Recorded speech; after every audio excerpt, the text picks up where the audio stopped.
చాలా మీరు eventful life అంటే ఫస్ట్ నుంచి. కానీ ఈ ఎంటర్టైన్మెంట్ మీడియాలోకి అసలు ఎలా వచ్చారు మీరు? అనుకోకుండా వచ్చాను. నేను ఈనాడు ఆంధ్రజ్యోతిలో కొద్దికాలం ఉద్యోగం చేసి జర్నలిస్ట్గా ఉన్నారు. తర్వాత వదిలేసి అడ్వర్టైజింగ్ ఏజెన్సీలో అనువాదాలు చేసుకుంటూ ఉండేవాడిని. మీరు చెప్పిన కొన్ని కోట్స్ చెప్పరా? ఒక ఐడియా మీ జీవితాన్ని మార్చేస్తుంది. అది మీద సార్ నేను విరివిగా చాలాసార్లు వాడేసుకున్నాను. మంచిదేగా. ఒక్క ఐడియా జీవితాన్ని మార్చేస్తుంది. ఐఎమ్ ప్రౌడ్ ఆఫ్ యూ అమ్మా.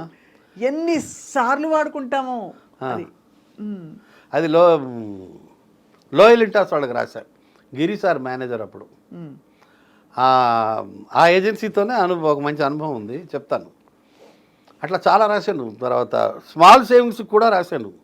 సొమ్ము భద్రం భవిత బంగారం అదొకటి రాశాను. దానికి ఇంగ్లీష్ ఏదో ఉండే, సేఫ్ మనీ ఫ్యూచర్ ఏదో ఉండే. ఒరిజినల్ పట్టుకోను నేను, భావంలోకి వెళ్ళిపోతాను. అంటే ట్రాన్స్లేషన్స్ ఇవి. ఐడియా మీ జీవితాన్ని మార్చేస్తుంది. అది కూడా అనువాదమే.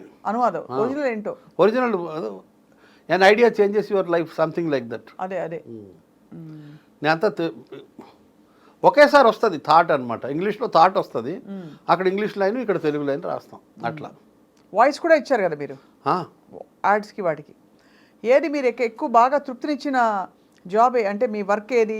ఈ యాంకరింగ్ ఒకవైపు, యాక్టింగ్ ఒకవైపు, అడ్వర్టైజింగ్ లైన్ ఒకవైపు, ఇంకోవైపు వాయిస్ ఇవ్వడం. జర్నలిజం. అవునా? ఎవరినైనా ఉతికారేసారా? అలాంటి జర్నలిజమా? కాదు, మంచి జర్నలిజం అంటే మంచి అంటే ఐఎమ్ సేయింగ్ నేను కల్చరల్ రిపోర్టింగ్ చేసేవాడిని. పెద్ద జర్నలిస్ట్గా పెద్ద గొప్పగా సాధించింది ఏం లేదు, మీలాగా సాధించింది ఏం లేదు.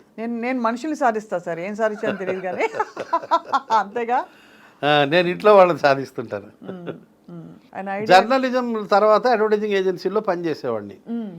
ఒకరోజు ఏదో ఇట్లా కూర్చుని ఉంటే యాడ్ ఏజెన్సీలో ఒక ఆమె మాలిని రెడ్డి అనే మేడం వచ్చి, దాస్ నువ్వు చిన్నప్పుడు ఎప్పుడు నాటకాలు వేసానని చెప్పావు నాకు, ఇవాళ ఏదో ఆడిషన్స్ జరుగుతున్నాయి, ట్రై చేయి ఒకసారి అంది. చాలామంది వచ్చి వెళ్ళారు, నచ్చట్లేదు సార్కి అంటే, నేను ఎప్పుడో చిన్నప్పుడు 2-3 నాటకాలు వేసానమ్మా, నాకు పెద్ద అనుభవం లేదంటే, పర్లేదు వెళ్ళు అన్నారు. వెళ్ళాను. ఆయన ఎవరు నువ్వు అంటే, ఇట్లా ఇక్కడ ట్రాన్స్లేటర్ని సార్, కాపీ రైటర్ని, Telugu copy writer, Telugu translator, acting experience ఉందంటే, మెట్రికులేషన్లో ఒక నాటకం, ఇంటర్మీడియట్లో ఒక నాటకం, మా ఊరిలో సర్వేశ్వర గారి డైరెక్షన్లో ఒక నాటకం, మెట్రికులేషన్లో డీకే మేషారు, సహదేరావు గారి మేషారు వాళ్ళ డైరెక్షన్లో ఒక నాటకం, ఇంటర్మీడియట్లో ఒక ఒరియా నాటకం ఏదో చేశాను. సరే నీకు 1 లక్ష రూపాయలు ఇస్తున్నాను, కూర్చో, 1 లక్ష రూపాయలు నీకు ఇస్తున్నాను, ఫేస్ చూపించాను. చూపెట్టాను, ఆనందం. బాగుంది, చాలా బాగా చేసావయ్యా, చాలా ఆనందం, బాగా చూపెట్టావు, ఒక 50,000 వెనక్కి తీసుకుంటున్నాను, ఎక్స్ప్రెషన్ ఇవ్వు అన్నాడు. ఇచ్చాను. మళ్ళీ ఒక 25,000 ఇస్తున్నాను అన్నాడు, మళ్ళీ తీస్తున్నాను అన్నాడు. ఆ వేరియేషన్స్ చేయమన్నాడు, చేశాను. 3 రోజుల తర్వాత షూటింగ్ ఉంటుందో వచ్చే అన్నాడు. స్పాట్లో డిసైడ్ చేశాడు ఆయన. అట్లా స్మాల్ సేవింగ్స్ యాడ్కి ఫస్ట్ వర్క్ అనమాట అది. అప్పటికి మీరు ఇలాగే ఉండేవారా? ఇంకా బాగా సన్నగా ఉండేవారా? లేదు, లావుగానే ఉన్నాను. నేను పెళ్ళైన 5 ఏళ్ళకి లావు అయిపోయాను. మీ ఆవిడ వంట అంత బాగుంటుందా సార్? లేదమ్మా, మా జీన్స్ అలాగే ఉంటుంది, జెనెటిక్. ఇంట్లో అందరూ ఇలాగే ఉంటారు. సో అట్లా ఎంటర్ అయ్యాను. మెల్లగా ఇంట్రెస్ట్ కలిగింది, అరే ఇందులో ఏదో ఉంది అని. మెల్లగా ఈ సీరియల్స్, చిన్న చిన్న మోడలింగు, అప్పుడు ఏవో మోడలింగ్ చేశా, స్మాల్ సేవింగ్స్కి, సిడిఆర్ హాస్పిటల్కి, ఏవో రకరకాలు చేశాను. ఫండు కాలింగ్ అని టాటా టెలి సర్వీసెస్ వాళ్ళకి, ఇలాగ చాలా మోడలింగ్ కూడా చేశాను అప్పట్లో. మెల్లగా టీవీ ఫీల్డ్లోకి వచ్చా. ఒకానొక పార్టీలో అడవి శ్రీనివాస్ గారు కలిసి అవకాశం ఇచ్చారు. మొదటి టెస్ట్లో ఫెయిల్ అయ్యాను, తర్వాత పాస్ అయ్యాను. మెల్లగా వచ్చేసింది. తర్వాత ఈటీవీ 2లో ఆహా అనే ప్రోగ్రామ్ 7 ఏళ్ళు చేశాను. తర్వాత ఎవరి గోల వారిది సూపర్. ఎవరి గోల వారిది అయితే సూపర్ హిట్. ఒక 5 ఏళ్ళు దున్నేశారు మీరు. అసలు ఆ షో కోసం వెయిట్ చేసేవారు అందరూ. ఇందాకలో మీరు లక్ష్మీ పార్వతి వాయిస్ చేశారు కదా, కొంచెం చేయండి ఒకసారి, చెప్తాను. అంటే ఏ విధంగా? ఇప్పుడు ఏదైనా నన్ను ఇంటర్వ్యూ చేయండి. లక్ష్మీ పార్వతి ఎంతో గొప్ప నటులు, గొప్ప రచయిత కూడా అవ్వవలసిన కిషోర్ దాస్ గారు ఉన్నారు మనతో. నమస్కారం కిషోర్ దాస్ గారు. నమస్కారం. మా ఎవరి గోల వారిది ప్రోగ్రాంలో ముఖ్యంగా చెప్పాలంటే అన్ని వాయిస్లు ఒకే మనిషి ఇచ్చాడు. ఎవరు సార్ వాళ్ళు? భవిరి రవి. భవిరి రవి గారు నాకు తెలియకపోవడం ఏంటి సార్? ధ్వని అనుకరణ చక్రవర్తి. అవును, ఆల్ వాయిసెస్ ఇందిరాగాంధీ దగ్గర నుంచి, బరాక్ ఒబామా దగ్గర నుంచి, సోనియా గాంధీ దగ్గర నుంచి, జవహర్లాల్ నెహ్రూ వాయిస్ దగ్గర నుంచి, రాజశేఖర్ రెడ్డి మీ గారి అందరికీ నమస్కారములు అంతేనా అదే. గుర్తున్నావన్నీ బరాక్ ఒబామా అసలు ఏంటేంటో చేసేస్తాడు ఆయన, మాయ చేసేస్తాడు. అవును అవును. అద్భుతం.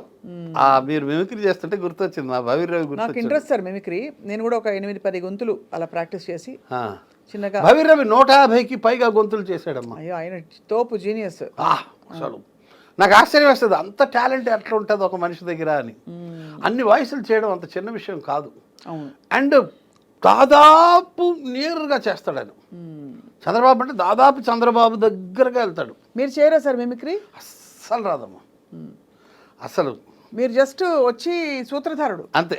మీరు వచ్చి అనేసి ఇదేం జరిగిపోతుందని నేను చెప్పేస్తారు. కొంచెం సెటైర్ బాగా పలుకుతుంది నాకు ఆ. కొంచెం. అంటే మెయిన్గా అంటే నేను డైరెక్టర్స్ యాక్టర్ని ఆల్వేస్. నాకు పెద్ద సొంతంగా ఏమి అన్ని తెలివితేటలు ఉండవు, అంత టాలెంట్ కూడా లేదు. అయ్యో. కానీ డైరెక్టర్ చెప్పింది పట్టుకోగలుగుతా. మాకు అంజద్ బాబు గారు డైరెక్టరు. ఆయన అసలు ఆయన కూడా చాలా సహజ వేటకారి.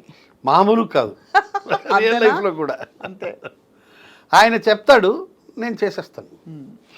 నేను ఏ షూటింగ్కి వెళ్ళినా కూడా, నేను ఇప్పుడు వినోద్ ఫిల్మ్ అకాడమీలో ప్రిన్సిపాల్గా పనిచేస్తున్నాను.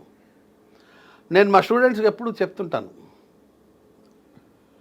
డైరెక్ట్ షూటింగ్కి వెళ్తే ఫస్ట్ డైరెక్టర్ నాడి పట్టుకోండి అంటాను. అవును. డైరెక్టర్ పల్స్ పట్టుకోవాలి. నేను అది పట్టేస్తాను, వదిలిపెట్టినది చాలా ఫాస్ట్గా పట్టుకుంటాను, కాబట్టి ఇబ్బంది లేదు. అవును. సహజంగా వాళ్ళని చేసి చూపించమంటాను నేను. I request them. Amjad Babu గారు చేసి చూపిస్తారు, ఆయన కొంచెం చేసి చూపిస్తే చాలు, మిగతాది నేను అల్లుకుపోతా. ఆ టాలెంట్ ఉంది. సో అలాగా మీ ప్రయాణం టీవీ తోటి, అలాగే కొన్ని సినిమాలు మీకు బాగా మంచి పేరు తెచ్చిపెట్టిన పాత్ర. ఒంగోలు గిత్త సినిమా మొత్తం ఉంటాను. అవును. రామ్. కానీ ఆ సినిమా ఎంట్రీ చాలా గమ్మత్తుగా జరిగింది. నాకు ఒక రోజు ఆ కంపెనీ నుంచి ఫోన్ వచ్చింది, మేము ఇలాగ ఒక క్యారెక్టర్ అనుకుంటున్నాము, యాక్చువల్లీ ప్రొడ్యూసర్ గారే చేసేస్తారు అనుకున్నాము, చిన్న క్యారెక్టరు, ఏవో అది క్యారెక్టర్ కొంచెం పెరిగేటట్టుంది, కొంచెం ఇలాంటి ఎక్స్పీరియన్స్డ్ అవసరము అన్నారు. పిలిచారు, మేనేజర్ పిలిచాడు, మాట్లాడాడు. ఎంత తీసుకుంటావు అంటే, నాకు ఆల్రెడీ ఒంగోలు గిత్త ఎవరి గౌరవ వారిదిలో రోజుకి 10,000 ఇస్తున్నారు, ఎపిసోడ్కి 10,000 అన్నాను. 1,000 రూపాయలు ఇస్తానన్నాడు. ఒక 25 రోజులు ఎంతో ఉండొచ్చు, 20 రోజులు ఉండొచ్చు, 30 రోజులు ఉండొచ్చు, 25 రోజులు ఉండొచ్చు, 1,000 రూపాయలు చొప్పున ఇస్తానన్నాడు. నేను ఇప్పుడే బాత్రూమ్కి వెళ్ళి వస్తాను సార్ అని ఇంటికి వచ్చాను. అంతేనా? మళ్ళీ ఒక 4-5 రోజుల తర్వాత మళ్ళీ ఫోన్ చేశాడు. నేను వెళ్ళాను, సరే అని. వెళ్తే 3,000 ఇస్తామండి అన్నాడు. ఓహో, అలా ఒక్కసారి బాత్రూమ్కి వెళ్తే ఇన్ని 2,000 పెంచారు. పెరిగింది. అంటే కనీసం 10 సార్లు మీకుంది ఇక్కడ, మీది ఎటకారం తక్కువ కాదు. 2,000 మళ్ళీ బాత్రూమ్కి వెళ్ళాను, మళ్ళీ పిలిచారు 4 రోజుల తర్వాత, మళ్ళీ 5,000 చేశారు. మళ్ళీ బాత్రూమ్కి వెళ్తానని లేస్తుంటే పట్టుకున్నాడు, కుదరదు అట్లా లేదు అన్నాడు. ఇప్పుడే నిజంగా వస్తానని చెప్పి మళ్ళీ ఇంటికి వెళ్ళిపోయా. ఒక వారం రోజుల తర్వాత మళ్ళీ ఫోన్ చేశారు, 5,000 కాదు కానీ మీరు వచ్చి కొంచెం మాట్లాడండి అని. నేను రానని చెప్పాను, నేను మొండికేసాను. నా వల్ల కాదండి, మీరు ఏందండి ఈ చేపల భారం. అంతే కదా మరి, ఈ మేనేజర్లు ఎంత సంస్థకి మిగులుద్దామా అని ఆలోచిస్తాను. అంతేగా, వాళ్ళ పనే అది. పాపం వాళ్ళు మాత్రం ఏం చేయగలరు.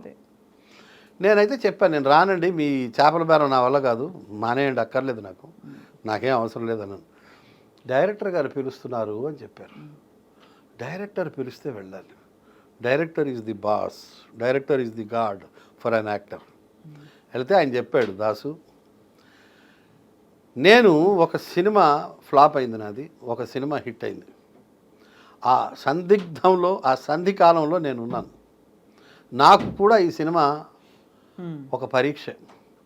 నువ్వు నాకు కోఆపరేట్ చేస్తే నేను భవిష్యత్తులో ఈ సినిమాలు చేస్తూనే ఉంటాను, కాబట్టి నీకు నేను వేషం ఇస్తాను, నాకు కొంచెం కోఆపరేట్ చేసి చెయ్యి అంటే, నేను ఇంత అమౌంట్ అనుకుంటున్నానండి, ఇస్తే చేస్తానండి అన్నాను.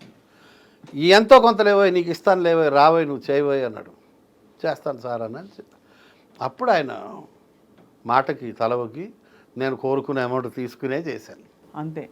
బట్ మామూలుగా మీరు డిమాండింగ్ కిషోర్ దాస్ గారు అంటే అప్పుడు డిమాండింగ్ ఇప్పుడు లేదు, తగ్గిపోయింది. కాదు అంటే జనరల్గా మీరు పేమెంట్ అంటే పేమెంట్, మాట అంటే ఒకప్పుడు ఉండేవాడిని అట్లా చాలా బాగా ఇదిగా అంటే ఉండేది. మనకి ఇల్లు గడవాలి కదా సార్, అది కూడా ఉంది కదా. ఒకప్పుడు ఉండేవాడిని, ఇప్పుడు ఎలా సార్ మీ కుటుంబ నేపథ్యం? పర్వాలేదు, ఇప్పుడు హ్యాపీ. ఇప్పుడు హ్యాపీ. కానీ స్టేజ్ కష్టపడి దాటేసాను, ఉన్నాయా? ఆ స్టేజ్ దాటా. ఒక రోజు నేను ఒకే టీ ఒకే బన్నుతో గడిపాలని స్టోరీలు యాక్టర్లందరికీ ఉంటాయి, మీకు ఉందా సార్? ఉంది ఉంది, మీకు నిజంగా ఉందా? నేనేదో ఒక్కరోజు ఉంది, రోజా ఉందండి, అది చెప్తానండి. అట్లా అప్పట్లో చాలా పర్టికులర్గా ఉండేవాడిని. ఇప్పుడు అంటే ఇప్పుడు లేదు.